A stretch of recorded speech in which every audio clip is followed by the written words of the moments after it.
जय माँ। श्री श्रीमा आनंदमयी। लेखिका श्री गुरुप्रिया देवी। अनुसंधान। ये भी माँ के समीप ऋषिकेश जाकर छुट्टी लेकर कुछ दिन रही थी। डॉक्टर शारदा के विवाह की कथा के सिलसिले में माँ ने कहा था, शारदा बहुत अच्छी महिला है। विशुद्ध ब्रह्मचारिणी कहने से जिसका बोध होता है वही है। अवस्था 32-33 वर्ष की हुई, किंतु एक दिन के लिए भी कुभाव उसके मन में नहीं आया। बहुत ही सरल लड़की है। मेरे साथ भेंट होने के पहले उसका देवी देवता या धर्म में विशेष अनुराग नहीं दिखता था, किंतु अन्यान्य गुण, सत्यवादिता और कर्तव्य निष्ठा उसमें खूब कूट कर भरी थी। वे 2 बहनें हैं, माँ नहीं है। पिता अभी जीवित है। शारदा जब मेरे निकट आती, उस समय शांति नाम की एक स्त्री मुझसे अक्सर ही कहती, माँ तुम इसका विवाह करोगी या नहीं। मैं उस समय हंसकर कहती, वर की चेष्टा में हूँ। मैंने अनेक बार शारदा से पूछा कि तुम विवाह करोगे या नहीं, किंतु उसके उत्तर में शारदा कहती, माँ मैं क्या कहूँ। यदि कहती हूँ विवाह नहीं करूँगी, बाद में संस्कारवश यदि विवाह हो जाए तब तो मेरी बात मिथ्या हो जाएगी। फिर कभी कभी वह स्वयं ही कहती, माँ मुझे एक लड़के की लालसा है, BA MA पढ़ाऊँगी। एक दिन शारदा और प्रकाश जी की लड़की मेरे समीप आई। उस समय शांति ने पुनः कहा, माँ तुम शारदा का विवाह करोगी या नहीं। उसकी बात सुनकर मैंने शारदा से पूछा, क्या तुम विवाह नहीं करोगी। इस प्रश्न पर शारदा बोल उठी, माँ तुम सब कुछ जानती हो, तुम मुझसे जो करने को कहोगी मैं वही करूँगी। मैंने कहा, मैं यदि तुमसे एक मेहतर से विवाह करने को कहूँ तो तुम करोगी। शारदा ने कहा, तुम जो कहोगी वही करूँगी। जब मैंने शारदा की बहन से प्रश्न किया कि तुम विवाह करोगी या नहीं, उसने कुछ उत्तर नहीं दिया। अस्तु, मैंने उस दिन शारदा और प्रकाश जी की लड़की को फूल की 2 मालाएं दी एवं कहा, कल जब तुम मेरे पास आओ तब इन फूलों की मालाओं को साथ लेते आना। शारदा जतन से फूल की माला अपने घर ले गई एवं उसे एक कमरे में ताला बंद कर रख दिया। प्रकाश जी की लड़की ने भी माला को ले जाकर जतन से ही रखा था, किंतु उसने ताला नहीं लगाया। दूसरे दिन शारदा मेरे समीप आते समय जब ताला खोलकर माला लेने गई, तब उसे मालूम हुआ कि कमरे की सभी वस्तुएं जो कि त्यों है, ताला भी बंद है, किंतु केवल माला नहीं है। प्रकाश जी की बड़ी लड़की की माला की भी वही दशा हुई थी। किस तरह वे दोनों मालाएं अदृश्य हुई, यह कुछ भी समझ में न आ सका। शारदा मेरे पास आकर बैठी। उसका मुंह उदास था क्योंकि माला खो गई थी। मैंने कुछ कहा नहीं। उसी दिन सवेरे आनंद चक के मंदिर का पुजारी जीव के संस्कार के संबंध में बातचीत कर रहा था। शारदा उस समय वहीं थी। वह अत्यंत मनोयोग से सुन रही थी। पुजारी कह रहा था कि यदि जीव का संस्कार शेष रह जाए तो मुक्ति नहीं होती। भोग द्वारा उस संस्कार को समाप्त करने के लिए उसे बार बार जन्म ग्रहण करना पड़ता है। इन सब बातों को सुनकर शारदा विचार करने लगी, इतनी बड़ी भयावह स्थिति है। यदि मेरा विवाह का संस्कार रह जाता है तब तो जीवन भर साधन भजन करने पर भी उस संस्कार को पूर्ण करने के लिए मुझे जन्म लेना पड़ेगा। शारदा मेरे समीप इन सब बातों को कहने के लिए व्यग्रतापूर्वक प्रतीक्षा करने लगी। उसी दिन प्रातःकाल प्रकाश जी की स्त्री शांति भी मुझे प्रणाम करने आई थी। उसने मुझसे कहा, माँ मुझे उत्कट इच्छा हो रही है कि शारदा की चोटी गूंथ दूँ। मैंने कहा, अच्छा तो है, गूंथ दो। उसने बड़े प्रेम से शारदा की चोटी बांध दी एवं कपाल के बीचों बीच मांग काट दी। ऐसी मांग इस देश में विवाहित स्त्रियां ही काटती है।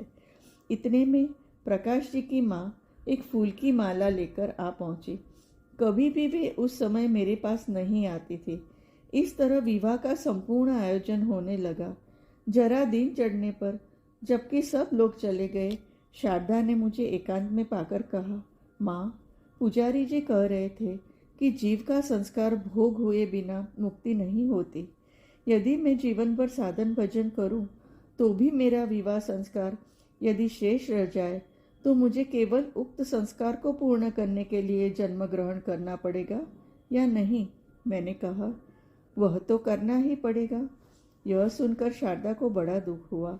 उसके दुख की निवृत्ति करने के लिए मैंने कहा, इस जन्म में ही तेरा नारायण के साथ विवाह कर देती हूँ, जिससे तुझे संसार गृहस्थी भी करना न पड़ेगा एवं विवाह का संस्कार भी चला जाएगा।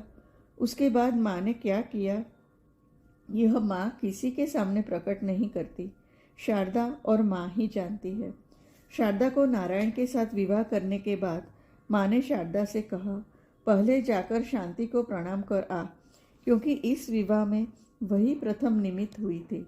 शारदा शांति को प्रणाम करने के निमित्त उसके घर गई एवं ज्यों ही शारदा ने प्रणाम किया त्यों ही शांति ने कमरे से सिंदूर लाकर शारदा की मांग भर दी। माँ ने कहा, क्यों उसने ऐसा किया यह वह भी नहीं बतला सकेगी। तब तक शारदा के विवाह की बात का उसे पता नहीं था। मेरे और शारदा के सिवा दूसरा कोई भी नहीं जानता था। इसके बाद विवाह की बात फैलने पर किसी ने समझा नारायण नाम के एक लड़के से शारदा का विवाह हुआ है, और किसी ने कहा ये नारायण भगवान है। इनमें से किसी ने मेरे निकट आकर पूछा, माँ, हम लोगों को शारदा का पति दिखलाओ। मैंने कहा, देखो, जब वर घर आता है तब तुम लोग उसे छिपकर देखने की कितनी चेष्टाएं करते हो, उसी तरह यदि शारदा के स्वामी को देखना हो तो साधन भजन करो, अवश्य दर्शन होंगे। वे शारदा के स्वामी तुम्हारे भी स्वामी है। मनुष्य वर तक प्रयत्न किए बिना जब नहीं दिखाई देता, फिर उसे देखने की इच्छा हो तो थोड़ा बहुत कष्ट झेलना ही पड़ेगा, इसमें आश्चर्य क्या। तदनंतर शारदा के विवाह के उपलक्ष्य में सब ने मिलकर एक दिन कीर्तन आदि किया और भोजन आदि हुआ। शारदा के कुमारी पूजन कृत्य के संबंध में एक दिन माँ ने कहा, देहरादून में एक दिन किसी बात पर शारदा और हरिराम की बहस चल रही थी। साथ ही लक्ष्मी और शंकरानंद ने उसमें भाग लिया। दूसरे दिन मेरे सामने ही यह बातचीत होती रही। थोड़ी देर बाद सब चुप हो गए, किंतु मेरा कैसा ख्याल हुआ, हरिराम से कहा गया कि तुम कल जाकर शारदा को बुला लाओगे।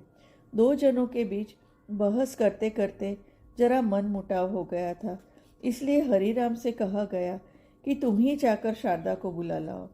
उसने मेरे कथनानुसार वैसे ही किया। लक्ष्मी भी आई। तब मैं मनोहर मंदिर में रहती थी। कहा गया कि तुम लोगों ने ऐसा तर्क वितर्क किया है, इसलिए तुम और शारदा कुमारी पूजा करो। लक्ष्मी और शंकरानंद ने उसमें भाग लिया था, इसलिए लक्ष्मी भी पूजा करेगी और शंकरानंद सबकी पूजा करेंगे। मेरे कथनानुसार कुमारी पूजा की व्यवस्था कर तीनों कुमारी पूजा करेंगे, यह निश्चय हुआ। इधर मोहम्मद बाबू का लड़का नरसिंह सवेरे कभी आता न था।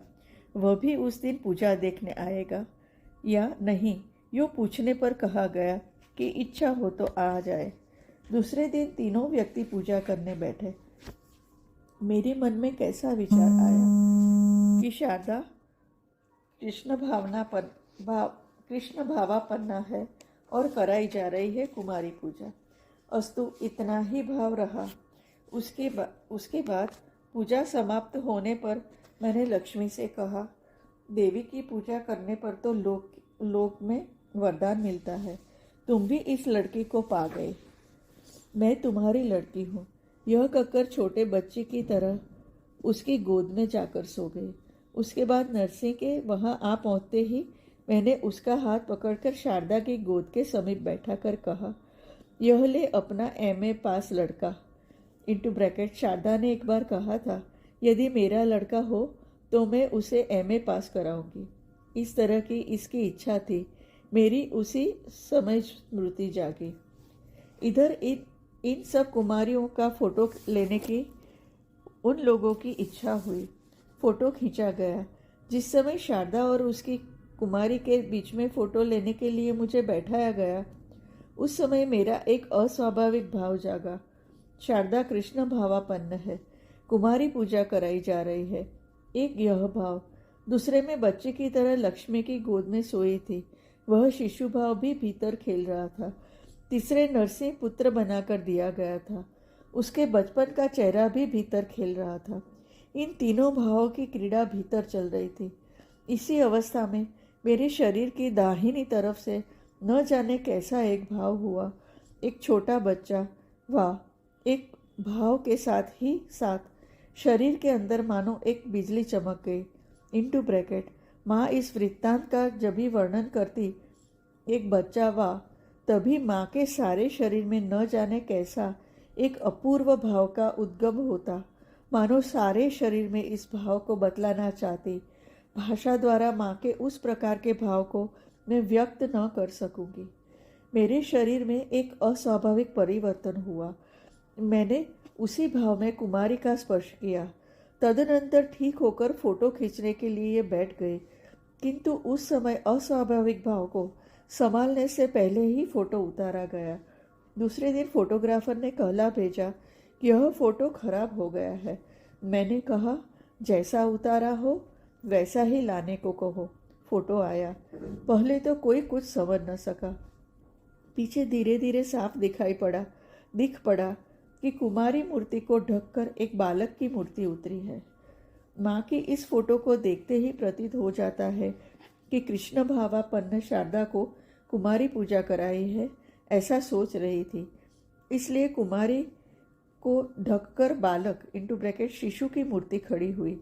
दूसरी बात यह भी देखने में आती है कि माँ का दाहिना अंग दिखाई नहीं देता, कुमारी को छिपाकर बच्चे की मूर्ति खड़ी है।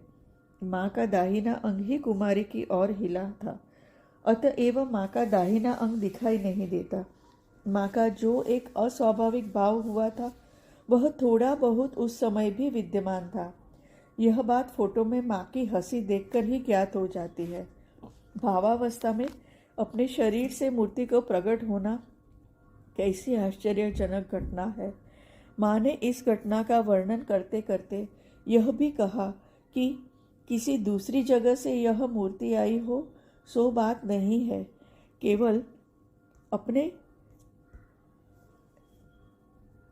केवल इतना ही कहकर चुप हो गई तथा इस संबंध में और कुछ नहीं बोली।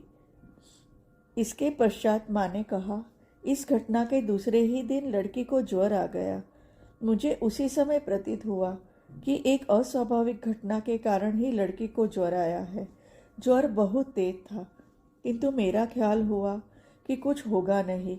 मैंने कहा, माँ, तुम्हारे स्पर्श से लड़की के भीतर ही संभव है कृष्ण मूर्ति प्रकट हुई हो, इसलिए लड़की उस भाव को स्पष्ट नहीं कर सकी, इसलिए लड़की को ज्वर आया है।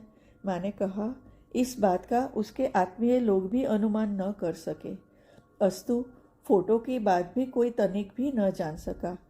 कुछ दिनों के बाद ढाका से अमूल्य बाबू ने जाकर फोटो देखते देखते सहसा एक दिन कहा, माँ, क्या यह फोटो नरसी के बचपन का फोटो तो नहीं है?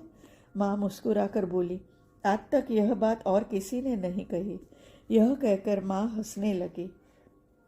महारतन को भी मैंने इसी बार देखा। उन्हें भी मैंने माँ की अत्यंत भक्त पाया।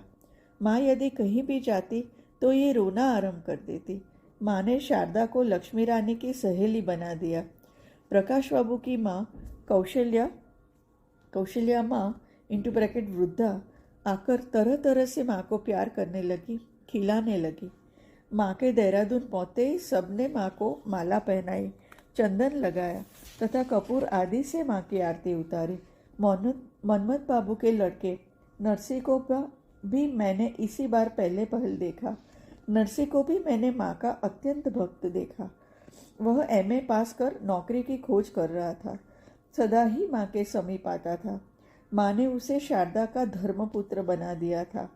माँ कहती, यह जो धर्म संबंध स्थापित किया जा रहा है, यह भी पूर्वजन्म के योगायोग के अनुसार होता जा रहा है।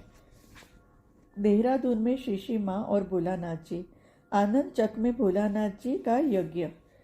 इस बार मैंने देखा कि बहुत से बंगाली भद्र पुरुषों का भी सपरिवार माँ के समीप आना जाना हो रहा है। देहरादून पहुंचकर ही शची बाबू आदि कई लोग छुट्टी समाप्त हो जाने के कारण कोलकाता को रवाना हो गए। 3-4 दिन के बाद माँ भोलानाथ जी के साथ हुए पूर्व वादे के अनुसार उन्हें लेने मसूरी गई। उसी दिन कोलकाता से सभी लोग हरिद्वार, ऋषिकेश, लक्ष्मण झूला देखने के लिए देहरादून से रवाना हो गए। माँ भोलानाथ जी का साथ लेकर दूसरे ही दिन देहरादून आ पहुंची। देहरादून के प्रायः किसी भी भक्त ने भोलानाथ जी को न देखा था, इसलिए ज्योतिष दादा उन्हें और माँ को साथ लेकर भक्तों के घर घर गए। सभी को अत्यंत आनंद हुआ। तदुपरांत आनंद चक में यज्ञ मंदिर में आकर भोलानाथ जी ने हवन किया। लगभग 1 वर्ष पहले ही इस यज्ञ मंदिर की प्रतिष्ठा कर वहाँ माँ का फोटो रखा गया था।